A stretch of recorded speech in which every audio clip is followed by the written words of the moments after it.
નમસ્કાર મિત્રો, આજના તાજેતર વ્લોગ વિડીયોની અંદર તમારા બધાનું સ્વાગત કરું છું।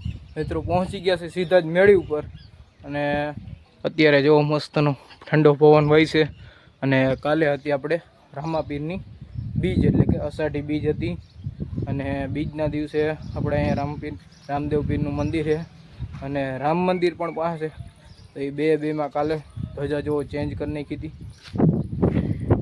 जो कि काले तमे विडियो में तो જોઈ છે તો તમને બતાવી દઉં। અત્યારે જો ધજા નવી ચડાવી દીધી અને રામ મંદિર ઉપર પણ નવી ધજા ચડાવી દીધી। જો બાકી મસ્ત મજાનો અત્યારે ઠંડો ઠંડો પવન વાય છે। જો હેઠે તો ગરમી થયો હોય ઘરે તો બાકી મેળી ઉપર ચડો ને એટલે મસ્તનો ઠંડો પવન વાય। જો આ ઝાડવા હાલે વાતાવરણ તમને અત્યારનું બતાવું તો થોડાક વાદળા થઈ ગયા હે।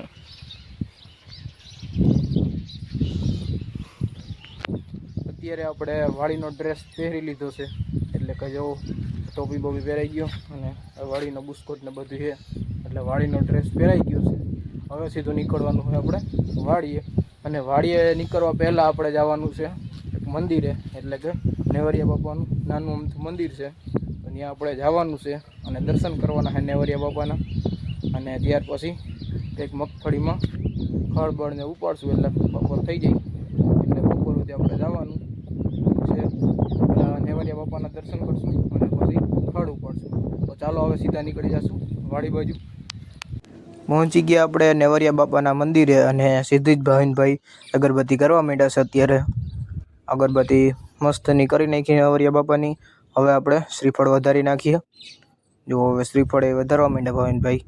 અને હા એ વાત કહી દઉં કે ખેતરની વચ્ચોવચ્ચ આ મંદિર આવેલું છે અને આપણે વારી ફલે વધારીએ જ છે મંદિર। જ્યારે આપણે પાક વાવી હોય ત્યારે મંદિર આવી અને શ્રીફળ વધારીએ છીએ આપણે, કારણ કે આપણને જીવજંતુ ક્યાંય પણ દેખાડો ના દે એટલે નેવરિયા બાપાનું આપણે વારી ફલે આવી છે શ્રીફળ વધારવા। તો આજે કાલે આવી ગયા છીએ તો હાલો શ્રીફળ વધારી લઈ। મસ્ત મજાનું આપણે શ્રીફળ વધારી લીધું છે અને અગરબત્તી પણ કરી દીધી છે। જો તમે કોઈ દર્શન ના કર્યા હોય તો તમે બધા દર્શન કરી લ્યો અને બોલો બધાય નેવરિયા બાપાની જય। તો મસ્ત મજાના દર્શન કરી લીધા છે। તો આવી ધજા છે આપણે નેવરિયા બાપાની અહીંયા અને આવું મંદિર છે મસ્તનું।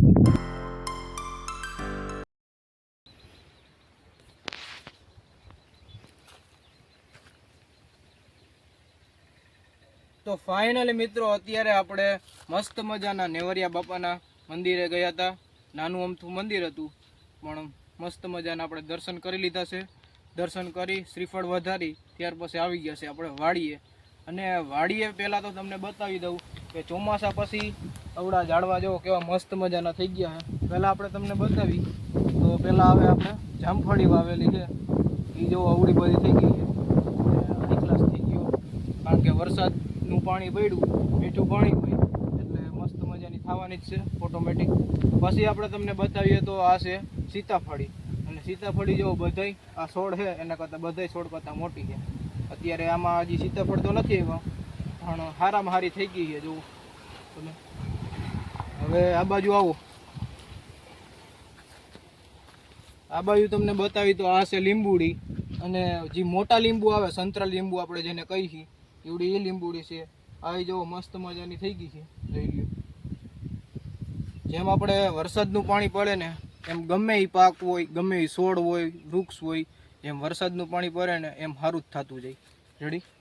હવે આ બાજુ તમને આવી તો આ બાજુ જો અવડો મોટો આંબો છે આપણે અને વરસાદ પછી જો આ નવા નવા પાંદડા ફૂટ્યા છે અને આ બાજુ જો નીચેની સાઈડે આ પાંદડા ફૂટ્યા છે બે એટલે વરસાદ પછી આ બધું થયું છે।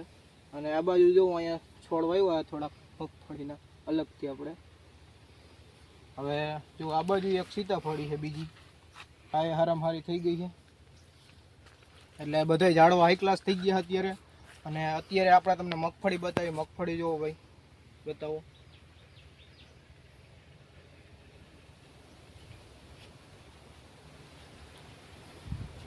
તો તમે જોયું કે કેવી મગફળી મસ્ત મજાની થઈ ગઈ છે। આપણે આ વખેડિયા શાહની અંદર મગફળીનું વાવેતર કરેલું છે।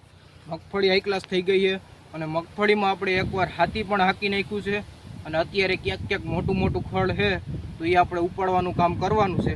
તો હાલો આપણે એ કામ કરશું. અત્યારે આપણે મગફળીમાંથી મોટા મોટા જે ઝાડવા છે એ બધા ઉપાડીએ છીએ. જો આવા કંઈ છે ઝાડવા, હાટોળા જેવું છે, હાટોળો જ છે જો કે એ છે આવા લાલ પાંદડા જેવા ઝાડવા. અત્યારે મગફળીમાંથી આપણે ઉપાડીએ છીએ. જો ભાવિનભાઈ છે આ બાજુ આપણે ઉપાડે.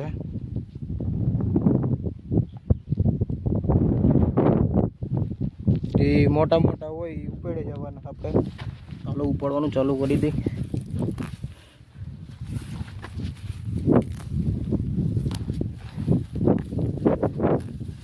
કારિયું ખડ છે અને આવડા ઝાડવા આપણે હાટોળો. જો આટલી વાર માટલા થઈ ગયો. હવે આપણે મગફળીને નેદવી પડશે હો ભાઈ એકવાર, ત્યાં જ મેળા થાય. નકર એવી રીતના ઝાડવા ઉપાડે કંઈ થાય નહીં. એટલે એકવાર નેદવી તો પડશે જ. અને જો કેક છોડ હવા થઈ જાય છે મગફળીમાં. છોડ જાતો હોય કે શું હોય કે ફૂગાવી હોય શું હોય, કેક જ થઈ છે, લાગત નથી કંઈ. કેક આવું થઈ જાય. જો તમને કોઈને ખબર હોય તો કોમેન્ટ કરીને જણાવજો શું કામ થઈ જતું હોય છે. હાલો હવે ઉપાડવા માંડી, આપણું કન્ટિન્યુ કામ ચાલુ કરી દઈ. ચાલુ જ રાખીએ. આપણે ઓલી મગફળીમાંથી થોડું ઘણું ખડ ઉપાડી અને હવા પહોંચી ગયા છે આ બાજુ જ્યાં મગફળી વાવેતર કરેલી છે ત્યાં. અને એરંડા તમને બતાવું તો એરંડા હાઈ ક્લાસ થઈ ગયા અત્યારે.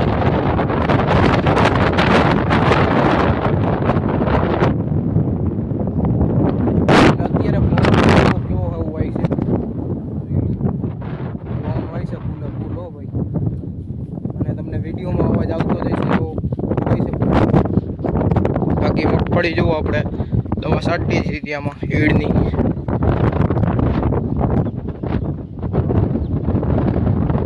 પવનના કારણે જો મગફળી કેવી રીતના થાય છે તમે જુઓ. જેમ આપણે પાણી ના જતું હોય નદીમાં અને પવન વાતો હોય ફૂલે ફૂલ, એવી રીતના જો મગફળીમાં થાય છે. બાકી આ બાજુની સાઈડ મગફળીનું વાવેતર કરેલું છે પારાવારી. અને એ મગફળીમાં અત્યારે વરસાદ આવતો નથી, એના કારણે ફુવારા પદ્ધતિના કારણે ફુવારા પદ્ધતિ દ્વારા પાણી પાવામાં આવશે. પાણી પાસે ખેડૂતજી છે જો અત્યારે લાઈન ફિટ કરી દીધી છે અને ફુવારા ફિટ કરવાનું કામ ચાલે છે.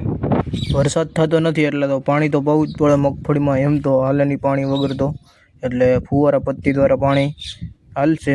અને હવે આપણે નીકળી જઈશું સીધા ઘર બાજુ. તો હાલો હવે સીધા નીકળીએ ઘર બાજુ. થઈ ગયો છે અત્યારે રોંઢો, એટલે સીધી જ આપણે ચાની રકાબી ભરી લીધી હતી. એટલે ચા પાણી પીવા બેસી ગયા હતા. હાલો તમારે કોઈને ચા પાણી પીવા હોય તો આપણે પી લઈ ચા પાણી, તમને પછી મળીશું. પહોંચી ગયા છે સીધા જ મિત્રો આપણે મેળી ઉપર. અને અત્યારે સાંજનો સમય થવા લઈ ગયો છે. આપણે થોડીક વારની અંદર આપણે સુરત દાદા પણ અથમી જશે. અત્યારે જો માપે મેળે પવન છે અને આપણે અત્યારે મેળી ઉપર એને બેઠા છે આપણે, કારણ કે પવન આવતો એટલે મેળી ઉપર બેસવાની મજા આવે. બાકી જો સુરત દાદા હમણાં થોડીક વારમાં આથમી જશે. બાકી વાદળા જો થોડાકમાં એવા અટાણે વાદળા. બાકી અત્યારનો નજારો જોવો તમે આપણા ગામનો. શાંત વાતાવરણ, હવે એકદમ નેચરલ અને વાતાવરણ. ને આજે તો મિત્રો આપણે કંઈ કામ નહોતું બહુ, નાનું મોટું ખડ ને એવું ઉપાડ્યું હતું વાડીએ જ. અને આપણે દર્શન કરવા ગયા હતા નેવરિયા બાપાના, એવું બધું કામ હતું. બીજું તો કાંઈ કામ નથી કર્યું આજે. હવે કાલે શું કામ નીકળી આવે એ કાલે જ ખબર પડશે તમને. તો બસ આજના વ્લોગ વિડીયોની અંદર એટલું જ હતું. જો તમને સારો લાગ્યો હોય તો લાઈક કરી નાખજો, અને જો ચેનલમાં નવા હોય તમે તો ચેનલને સબસ્ક્રાઈબ કરી નાખજો. હાલો આપણે મળીશું કાલે નવા વ્લોગ વિડીયોમાં. ત્યાં સુધી જય જવાન જય કિસાન.